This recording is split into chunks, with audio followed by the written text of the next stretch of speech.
Katoni Bushat ka qenë më të tjetër. Unë kreta komision jam kanë vazhdimisht. Se në tash i kam pasaportizim, se kam hek. Gjemt i kam pasaportizim, këto vetë atje. E kam qenë me 32 vota Partinë Socialiste, në 168 Partia Demokratike. Që edhe të morin edhe ky populli të morje pak fort, mos e thon po. Po debatojnë shumë, jo LSI-ja, jo kjo, jo. Edhe i morin prapë me test. Me testimi futet e që tash edhe familjar të fëmijët, dy burrë gruaja hiç gabunë një herë. Nuk vot shteti duke bërë partia, por shteti duke fut njerëz të tjerë. Gjithë bashkë, duke kontribuar këto ditë dhe pak kohë kemi fushat, unë mendoj që kjo gjë është realizueshme për të paktën një qeveri të përgjegjshme dhe serioze dhe jo një qeveri që tregon barsaleta dhe batuta rrugët me qytetar e një vendit më të varfër në Europë. Programi i Partisë Demokratike është programi i qytetarit. Është programi i shëndetësisë, është asaj që ne meritojmë.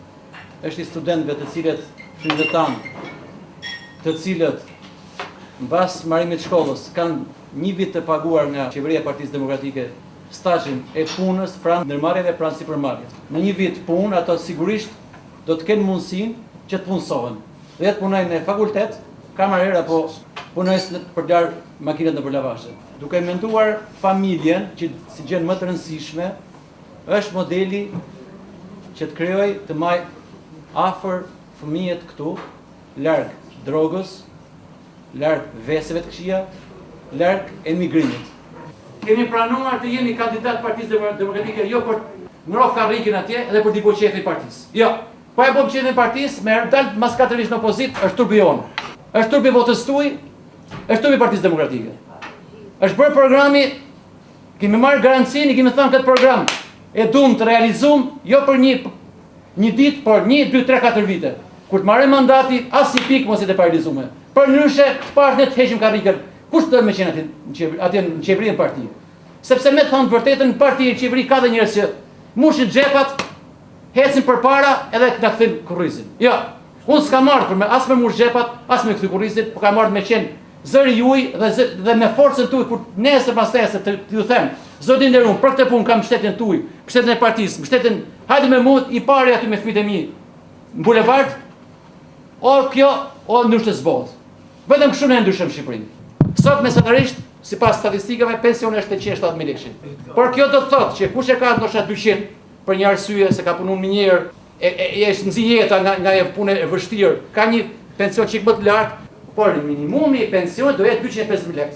Siç mund të jetë sot 90.000, 120 aty me radhë. Ka njerëz në familje nevojë. Me thënë drejtën, ka njerëz që ora edhe mund të jenë plan nga halli, nga fëmia. Fëmia ka pa hallet e vet, pa ku është një plak aty e vetme. Nuk mund të jetoj, nuk mund të presësh korrentin. Do t'i paguash korrentin asaj zonje. Letria aty, ato ditë, inshallah rron 100 vjet, ti jetoj me dinjitet, me korrent, me ujë. Ujë për t'u larë. Jo ujë për biznes. Ja, për t'u larë mjes, për të pas ujë në shtëpi e për të gatuar. Korrent për t'u pa me njëri tjetrin, me pas dritnes. Partia Demokratike 300 kW për familjet në nevojë do t'i paguajë energji elektrike. I them prerë qartë, saktë fjalët, sepse e ndjejmë përgjegjësinë që na marr. E ndjejmë shumë bashkë me zotin Ahmet, bashkë me dy kolegët e tjerë, bashkë me kryetarin e bashkisë të partisë që ka bërë maksimumin, një nga bashkitë më suksesshme në Republikën e Shqipërisë, edhe pse 4 vite ja ka prerë, ja ka mbyllur robinetin. Se e quhen bastion të Partisë Demokratike. Po, është bastion të Partisë Demokratike. Edhe do fitoj Partia Demokratike, këtu dhe në gjithë Shqipërinë. Gjithë mirë, mirë pafshim. Ja dorën, mirë pafshim, mirë pafshim. Vaja, Mirë pafshim.